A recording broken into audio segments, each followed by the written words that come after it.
What's up, everyone? Welcome to the Power Play with CJ. Today, I want to focus in on the New York Rangers injury situation. Marty St will miss 10 or 14 days, and I think it's similar set of circumstances with what I said about Pittsburgh losing Malkin and Patrick Hornquist. You know, you got to roll with the punches now because you want them healthy when it matters most. Rangers got one of the best records. I think they're tied for the best record in the NHL. So having Marty out of the lineup is tough, but you gotta do what you gotta do. Give you an opportunity to put some guys in situations they might not have played otherwise. Give them a taste of the action.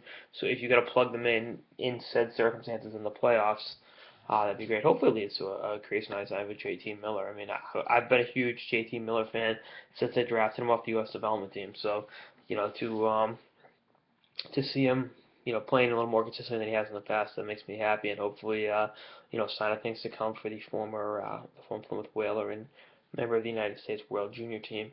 Got a, pretty hefty slate of games. Obviously, the Blackhawks Wednesday night's a big one for the Rangers. Original six matchup, could be a Stanley Cup final preview with the way those two teams are playing. Hurricanes and Raleigh, not much right home, but then you got the Ducks and Kings both coming to Madison Square Garden, and then Ottawa and Boston on the road. So that's the next 12 days for them. So it's definitely gonna be a tough push. You got 1, 2, 3 Stanley Cup contenders. I mean, you kind of lump the Bruins halfway in there. It's 4. It's gonna be a tough matchup. So 4 of those games are gonna be tough for the Rangers, but I think got to put one foot in front of the other, make do with what you got, and go from there.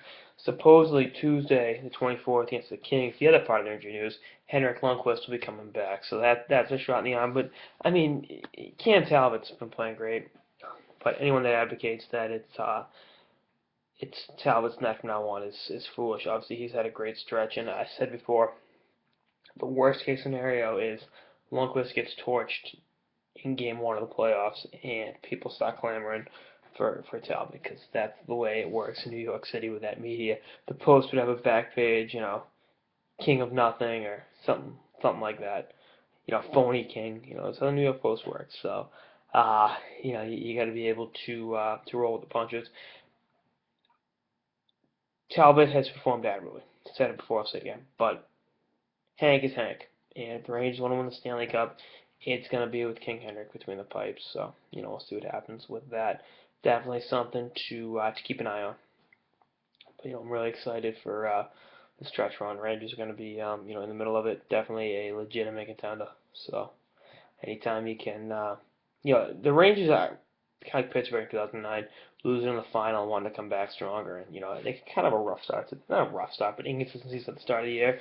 They're tied for the best record in the NHL right now. I know for a fact they have the best record since January 1st because it just seemed like once the calendar flipped to 2015, they just started dominating. So, definitely Alain Vigneault should be in the Jack Adams discussion, and I think he'll keep their heads above water without Marty St. and handle the King Henrik Lundqvist situation when that comes about.